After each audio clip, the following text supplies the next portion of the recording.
평강의 왕이요 자비의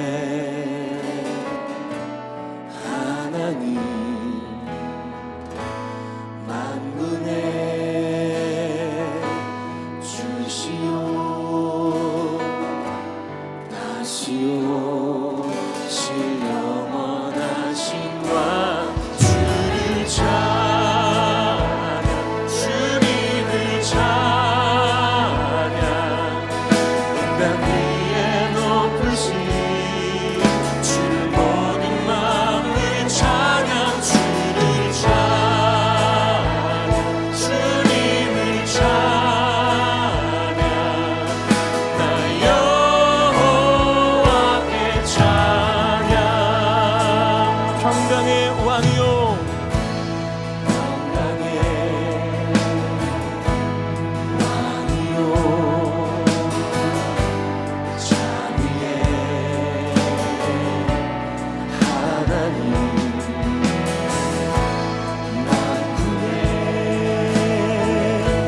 주시오 다시오 영원하신 왕 주를 찬양 주님을 찬양 땅 위에 높으신 주를 모든 마음을 찬양 주를 찬양 주님을 찬양 나 여호와께 정말 찬양하겠습니다. 평강의 왕이요 평강의 왕이요 자비의 하나님 만군의 주시오 다시오 영원하신 주를 찬양 온 땅 위에 높으신 주의 모든 마음을 찬양 주님을 찬양 나 여호와께 찬양 주를 찬양 주님을 찬양 땅 위에 높으신 주의 모든 마음을 찬양 주를 찬양 나의 여호와께 나의 여호와께 나의 여호와께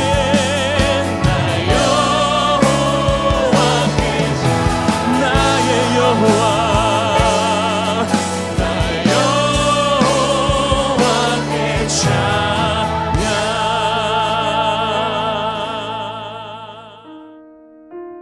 오늘 예배 자리에 나오신 성도님을 예수님의 이름으로 축복합니다. 오늘 우리에게 주시는 하나님의 말씀은 누가복음 22장 31절부터 34절까지의 말씀입니다. 제가 봉독해 드리겠습니다. 시몬아 시몬아 보라 사탄이 너희를 밀 까부르듯 하려고 요구하였으나 그러나 내가 너를 위하여 내 믿음이 떨어지지 않기를 기도하였노니 너는 돌이킨 후에 내 형제를 굳게 하라. 그가 말하되 주여 내가 주와 함께 오게도 죽는 데에도 가기를 각오하였나이다. 이르시되 베드로야 내가 내게 말하노니 오늘 닭 울기 전에 내가 3번 나를 모른다고 부인하리라 하시리라. 오늘 본문에서 베드로는 특유의 성향을 드러내면서 결단코 예수님을 부인하는 일은 없을 것이라고 호언장담합니다. 어떤 위선이나 허풍이 아닌 진심으로 하는 말입니다. 자신 있는 목소리만큼이나 진심으로 예수님과 함께 감옥만이 아니라 죽는 곳까지 따라갈 준비가 되어 있습니다. 우리도 서약과 다짐을 합니다. 교회에서 세례를 받을 때, 직분자로서 임명을 받을 때 맹세와 다짐을 하죠. 적어도 서약하는 그 순간에는 진심으로 하지 거짓으로 대답하지 않습니다. 그런데 베드로의 확고한 다짐이 슬프게 느껴지는 이유는 왜일까요? 예수님을 모른다고 3번이나 부인하게 될 것을 알기 때문입니다. 사람들이 예수님을 붙잡아서 끌고 대제사장의 집으로 데리고 갔습니다. 베드로는 멀찍이 떨어져서 뒤따라갔습니다. 사람들이 뜰 한가운데 불을 피워놓고 둘러 앉아 있는데 베드로도 그들 가운데 끼어 앉아 있었습니다. 그때 한 하녀가 베드로가 불빛을 향해 앉은 것을 보고 그를 빤히 노려보며 말했습니다. 이 사람도 예수와 함께 있었어요. 그러자 베드로는 부인하며 이렇게 말했습니다. 여보시오, 나는 그를 모르오. 조금 뒤에 다른 사람이 베드로를 보고 말했습니다. 당신도 그들과 한패요? 그러자 베드로는 맹세하고 또 부인하여 나는 저 사람과 한패가 아니오. 저 사람을 알지 못하오. 1시간쯤 지났을 때 또 다른 사람이 강하게 주장했습니다. 틀림없이 이 사람도 그와 함께 있었소. 이 사람은 갈릴리 사람이니까요. 그러자 베드로가 저주하며 맹세하며 말합니다. 여보시오, 당신이 무슨 소리를 하는지 모르겠소. 난 저 사람을 모르오. 베드로가 아직 말을 채 끝나기도 전에 닭이 울었습니다. 베드로의 인생 중 가장 어두운 흑역사, 결코 잊을 수 없는 가장 고통스러운 순간이었습니다. 예수님을 모른다고 저주하고 맹세하며 3번째 부인했을 때 예수님과 눈이 마주쳤다면 어떠했을까요? 심장이 얼어붙고 순간 숨이 멎어버렸을 겁니다. 베드로가 예수님을 모른다고 부인할 때에 예수님을 사랑하지 않아서 그랬을까요? 아닙니다. 진심으로 사랑하고 있었습니다. 그런데 예수님께 가장 큰 죄를 지었습니다. 예수님을 부정하는 것이 하나님 나라에 들어가지 못하는 가장 심각한 죄입니다. 모든 죄의 근원이고 심판을 받는 이유가 예수님을 부정하기 때문입니다. 이사야서 59장 13절 우리가 죄를 짓고 주님을 부정하였습니다. 우리의 하나님께 등을 돌리고 물러가서 포획한 말과 거역하는 말을 하면서 거짓말을 마음에 품었고 또 실제로 거짓말을 하였습니다. 마태복음 10장 33절 누구든지 사람 앞에서 나를 부인하면 나도 하늘에 계신 내 아버지 앞에서 그를 부인하리라. 요한일서 2장 22절 누가 거짓말장이입니까? 예수가 그리스도이심을 부인하는 사람이 아니고 누구겠습니까? 아버지와 아들을 부인하는 사람이 곧 그리스도의 적대자입니다. 베드로는 예수님을 3번이나 부인했습니다. 이사야서에서 스랍들이 하나님의 영광 앞에서 거룩하다고 3번을 외칩니다. 3번을 외치는 것은 하나님이 피조물과 구별되는 그 거룩하심이 완전하다는 것을 표현하는 것입니다. 베드로가 3번 부인했다는 것은 예수님을 완전하게 부인했다는 것입니다. 심각한 죄를 저지른 것이지요. 예수님을 모른다고 했을 때 베드로는 자신을 보면서 무엇을 느꼈을까요? 죽을까봐 두려워서 가장 사랑하는 예수님을 부인하고 그것도 3번씩이나 강하게 저주까지 하고 그런 자신을 보면서 얼마나 저질스럽고 혐오스러웠을까요? 스스로 자책하고 미워하며 가슴을 찢었을 것입니다. 베드로는 마치 깨진 그릇 같았습니다. 깨진 그릇은 칼날처럼 날카롭습니다. 이처럼 깨진 마음은 깨진 그릇 같아서 상대방을 아프게도 하지만 자기의 마음도 상하게 합니다.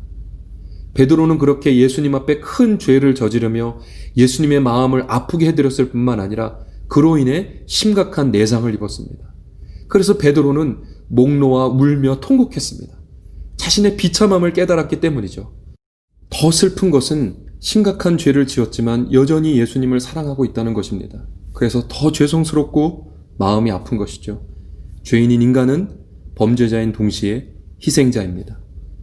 엔도 슈사쿠가 쓴 침묵이라는 책이 있습니다.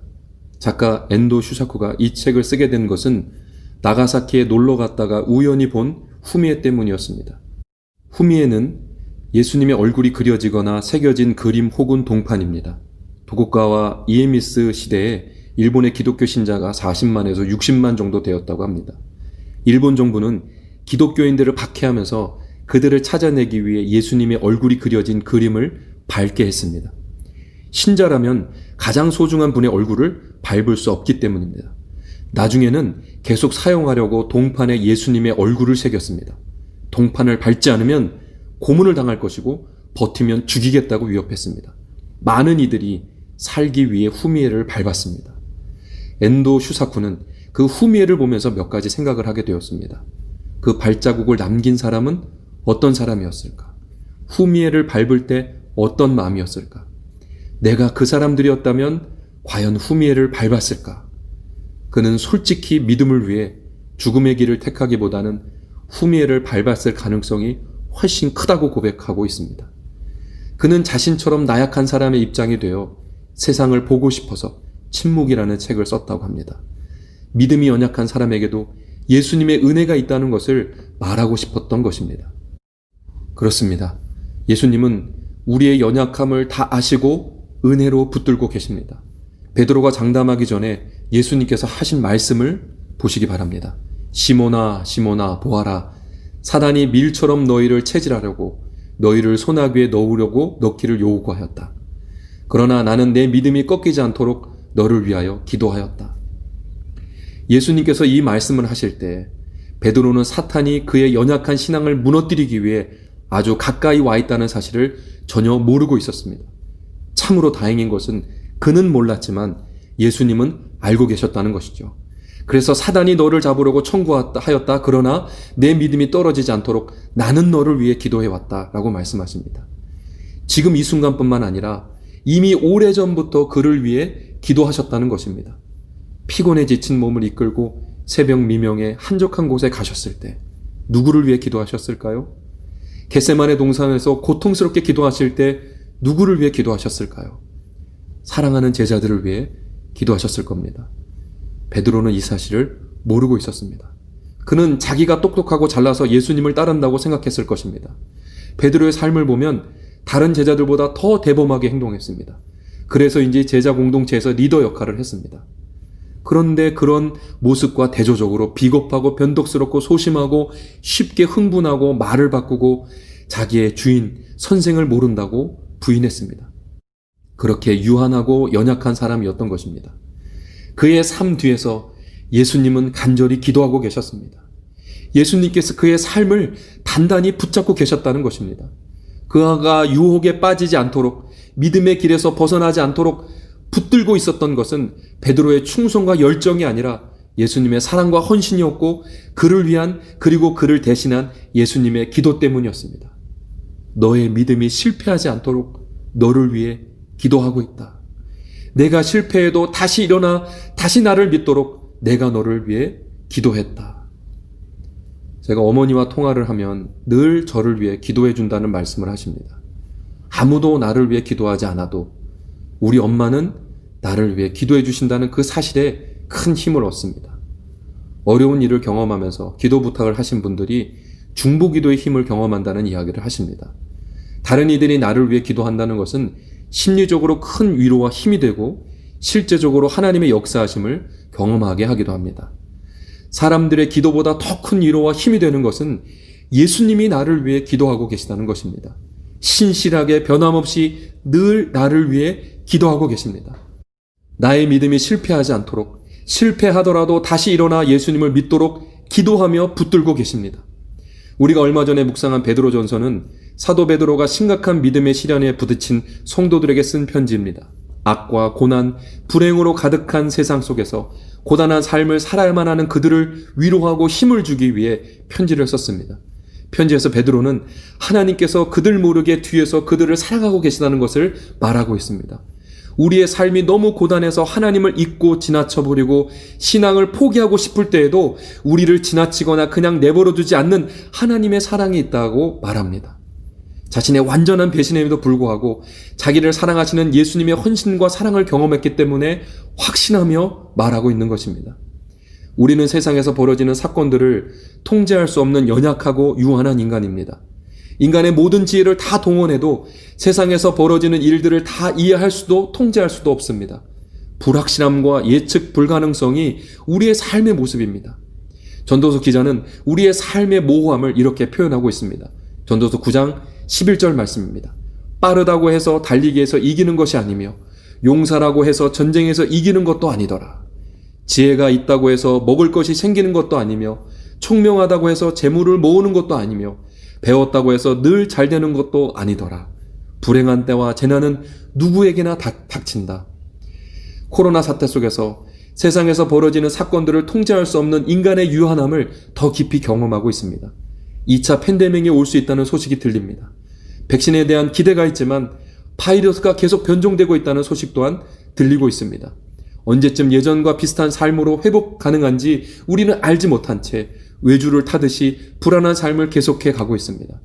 이런 상황들 속에서 우리는 더 연약해집니다. 우리의 모순이 더 강화되고 이런 모습 때문에 스스로 실망하기도 합니다. 주어진 상황도 어려운데 사단은 우리를 믿음에서 떠나게 하고 살아계신 예수님을 부정하도록 하려고 가까이서 시험하고 있습니다. 우리의 삶의 무대 뒤에서 무슨 일이 일어나고 있는지 믿음의 눈으로 볼 수 있었으면 좋겠습니다. 예수님이 기도하고 계시다는 것을, 예수님이 우리의 삶을 견고하게 붙들고 계시다는 것을 기억하시기 바랍니다. 이런 찬양의 가사가 있습니다. 세상의 유혹 시험이 내게 몰려올 때에 나의 힘으론 그것들 이길 수 없네.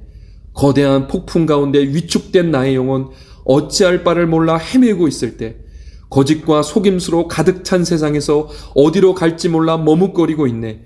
공중의 권세 잡은 자 지금도 우리들을 실패와 절망으로 넘어뜨리려 하네.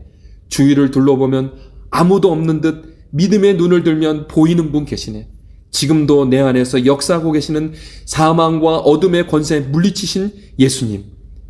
살아계신 예수님이 나를 위해 기도하시고 붙들고 계시다는 것을 알기에 나약함을 핑계로 늘 세상과 타협하고 살아가서는 안 될 것입니다. 나약함을 딛고 일어서야 합니다. 사단이 나를 시험하도록 내버려둬서는 안 될 것입니다. 내가 다시 돌아올 때에는 내 형제를 굳세게 하여라 라는 말씀을 따라 주님과 함께 일어서서 주변에 힘들고 어려운 이들을 위해 주님과 함께 기도하고 그들에게 힘이 되어주시기 바랍니다. 따뜻한 위로의 말로 작은 나눔과 섬김으로 힘들고 어려운 때를 살아가는 이들을 굳세게 붙잡아 주시기를 바랍니다. 기도하시겠습니다. 사랑하는 주님, 우리의 연약함을 아시기에 날마다 우리를 위해 기도하시며 붙들어 주시니 감사합니다. 거짓과 속임수로 가득 찬 세상에서 세상의 유혹 시험이 우리에게 밀려오고 사단이 우리를 계속해서 시험할 때 나의 힘으로 그것들을 이길 수 없어서 영혼이 위축되어 있지만 믿음의 눈을 들어 주님을 바라봅니다. 주께서 친히 기도하시고 붙들고 계시는 줄 믿습니다. 그 은혜를 알기에 넘어지더라도 다시 받아주시고 일으켜 주실 줄 믿습니다. 나약함을 핑계로 세상과 타협하며 살아가지 않도록 하여 주시옵소서. 내 형제를 굳세게 하라는 주님의 말씀을 따라 주변의 이웃을 위해 함께 기도하고 힘이 되어주면서 주님이 우리를 위해 기도하고 붙들고 계시다는 것을 보여주며 살아가게 하여 주시옵소서. 이제는 우리를 위해 늘 기도해 주시고 붙들어 주시는 우리 주 예수 그리스도의 은혜와 우리의 연약함까지도 사랑해 주시고 품어 주시는 하나님 아버지의 사랑과 성령 하나님의 위로 교통 충만하심의 은혜가 이제로부터 영원토록 함께 계실지어다. 아멘.